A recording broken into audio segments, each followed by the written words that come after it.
Sometimes it's easy to just think we know better. I'm a dad of four, and first of all, I love being a dad. And every phase of my children has its own elements of struggle and sweetness. As a child, as a baby, my goodness, I loved making them giggle, finding the spots where they're ticklish, watching them discover their hands. And yet there's also that struggle of crying, and there's no way to get them to stop crying unless we literally go on a drive for 30 minutes at 3 in the morning. That was my oldest. Always there is this collision of sweetness and of struggle. And as they got older, especially during the time of the ages of around 8 to 12, they have this question inside. Am I sure that I don't know better than my parents? It's almost like everything that we say, there is this response back that communicates, I think I know better. And there are times whenever, it led to discipline, where it was like, no, now you're in trouble because you didn't do what I said.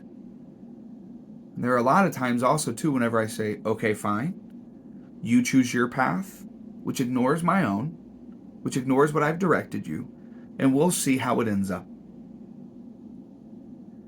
With God, it comes that way. We do that with God a lot, too.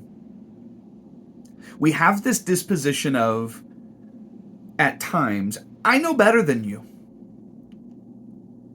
One of my really good friends is going through a really devastating divorce right now.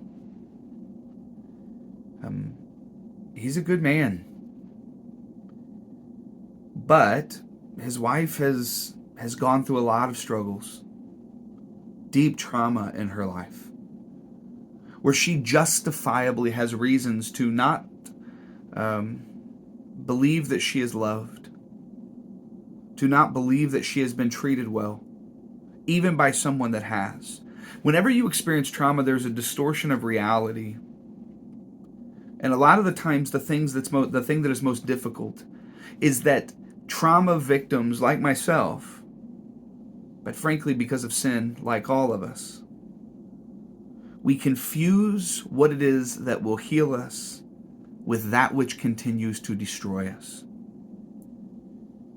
And what I find fascinating is God seems to go to great lengths throughout His Word to guide us, to give us instruction.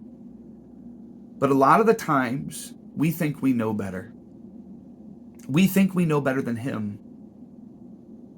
And so in my friend's case, his wife, who's just as longing to be healed, longing to be whole, has become convinced that the way for her to actually be healed of what she has been, how she has been broken previously, prior to her marriage, is to get a divorce, believing that the divorce will bring her wholeness. Here is something that I have found. The things that God prohibits aren't there to punish us. They're there to bring us healing and to bring us life that can be lived to the full. We cannot be surprised whenever we choose the things that God has prohibited to try and heal us. We cannot be surprised when the path simply doesn't work. He's a good father. He is not trying to punish you with His commands. He's trying to protect you. And sometimes we just need to believe that what He says is actually true, even if we don't understand it. As a matter of fact, as a Jewish rabbi was once asked, "Why do you keep the commands of God?" And his response was brilliant. He said, "I keep them because I don't know what they mean." I was reflecting on this today as I was reading in the book of Proverbs. The book of Proverbs is a good book to at times just simply go through, because the whole goal of the book is to replace our foolishness with wisdom. to change our path from deeper brokenness into more complete healing. And in Proverbs chapter 10, verse 17, this is what it says. Whoever heeds discipline or obeys command shows the way to life. But whoever ignores correction leads others astray. Listen, I know there's a lot of brokenness and suffering in this world that each and every one of us have gone through. But we have to come to a point in our journey of healing where we believe the commands that God is giving us as commands not meant to further punish us or destroy us, but the commands that if we obey, ironically, paradoxically, and beautifully, free us.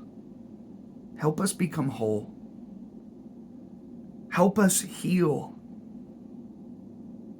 But too often we have a posture of, but I know better than you.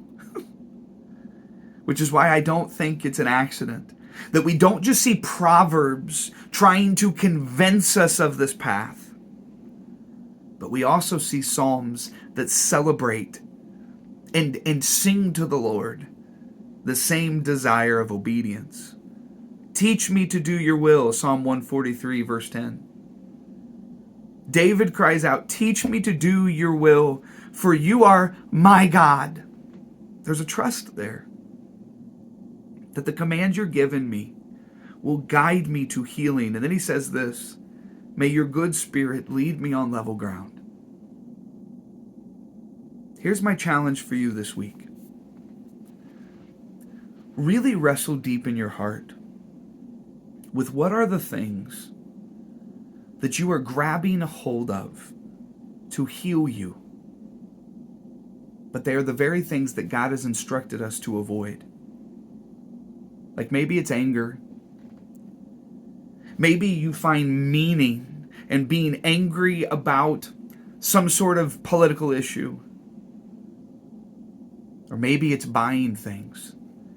Maybe materialism has been a balm for the struggle of your soul. Or maybe it's been grudges. Holding on to the wrongs that have been done to you to justify you in your anger, your slightedness, or maybe even in the way in which you ignore that other person. Whatever it is that God has prohibited. Wrestle this week with, are there areas in your life that you are holding to that God has instructed us not to do? And then here's the challenge. Let those go.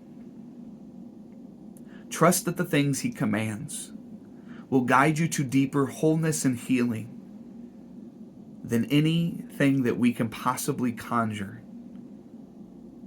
Because He's a good Father and He loves His children well. I love you guys. Have a good week.